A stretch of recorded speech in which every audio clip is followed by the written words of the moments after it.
जय जगन्नाथ नमस्कार welcome to RB teacher support मु राधा सार आपण सामने नुआ टॉपिक नुआ वीडियो कौन रही खुशी खबर सी संपर्क में डिटेल से वीडियो रे आलोचना करा जायछि। वीडियो को शेष पर्यंत देखंतु। चैनल सब्सक्राइब करनथिले सब्सक्राइब करी नोटिफिकेशन बेल ऑन करंतु या फल रे जेतेबेले ई चैनल अपडेट वीडियो आसीबो प्रथमे नोटिफिकेशन ने आपनको सूचना मिल जिवो। वीडियो टी भल लागिले लाइक और शेयर करिया पय भूलिबे ना।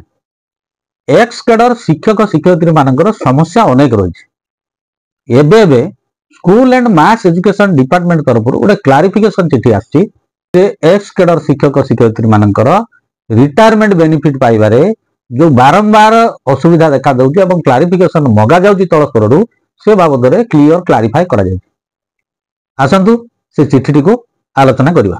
Government of Odisha department of school and mass education letter number होछि 12994 डेट होछि 7/5/2025। चिठी कले Shri Manoj Kumar Padhi special secretary to government. चिठी करागला to the director elementary education Odisha Bhubaneswar. Subject रहा extension of gratuity and other benefits in favour of level 5 assistant teacher ex cadre. Level 5 assistant teacher ex cadre मानकर gratuity एवं other benefits संपर्क में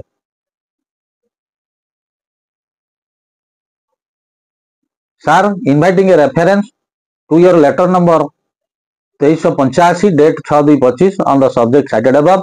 I am directed to say that the department have extended NPS and GIS in the Gana Shikshaks who have been regularized as level 5 assistant teacher ex cadre throughout the state via letter number 13034 date 11/6/2018 in consultation with finance department. आपनक चिठी अनुसार अवगत करा जाउछि कि finance department सहित consultation पर letter number 13034 date 11/6/2018 सूचित करा जायछि level 5 assistant teacher ex cadre मानकर एनपीएस एवं जीआईएस अंतर्भुक्त करा दिबो। It is clarified mention in the said letter that once a person becomes a regular government servant he or she shall be guided by relevant rules and guidelines as in force of the date of government servant। जेतेबेले जने व्यक्ति regular government servant भाव में कार्य करे सेतेबेले सरकार जहाँ rules एवं guideline थाए ताहा लागू होई थाए। एज द गण शिक्षक have been regularised to level 5 assistant teacher ex cadre the benefits as applicable to a regular employee of the state government may be extended to them except promotion. जेतेबेले गण शिक्षक माननकु रेगुलर करागला लेवल 5 assistant teacher ex cadre हिसाब रे सेमानंकु मध्य अन्य राज्य सरकारी कर्मचारी भली प्रमोशन को छाड़ी अन्य समस्त सरकारी सुविधा मिलिबो। Further as per para 3 of finance department memorandum number 32618 date 10/10/2018 government of Odisha in finance department by resolution number 26342 dated 7 September 2017 read with OM number 36913 dated 14/12/2017 have extended the benefit of gratuity and death gratuity to the state government employees joining in regular service on or after 1/1/2005 who are covered under national pension system on the same terms and conditions as are applicable to the employees covered under Odisha Civil Service Pension Rule 1992।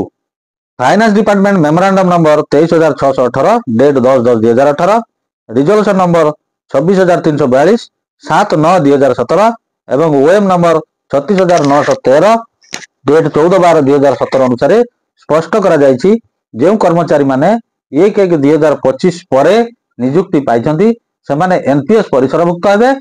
Gratuity एवं death gratuity सुविधा Odisha civil service OCS rule 1992 अनुसार पाइबे। It is therefore clarified that since the Gana Shikshaks have been regularized as level 5 assistant teacher ex cadre and they have already been covered under NPS, the guidelines framed by the finance department is applicable for them and they are entitled to all the benefits as availed by a regular level 5A assistant teacher except promotion. It is requested not to seek any further clarification in this regard। तेणु clarification द्वारा स्पष्ट करागला गण शिक्षक माने level 5 assistant teacher ex cadre भाव में regular होइछन्ति एवं finance department guideline अनुसार एनपीएस परिसरभुक्त अटंती। तेणु सेमाने अन्य लेवल 5 ये असिस्टेंट टीचर मानक भली समस्त सुविधा पाइबे केवल प्रमोशन को छाड़ी दे।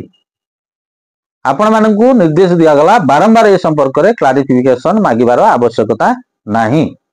ए चिठी रु स्पष्ट होला level 5 assistant teacher ex cadre माने प्रमोशन को छाड़ी अन्य समस्त सरकारी सुविधा लेवल 5 ए असिस्टेंट टीचर माने पाउछंती।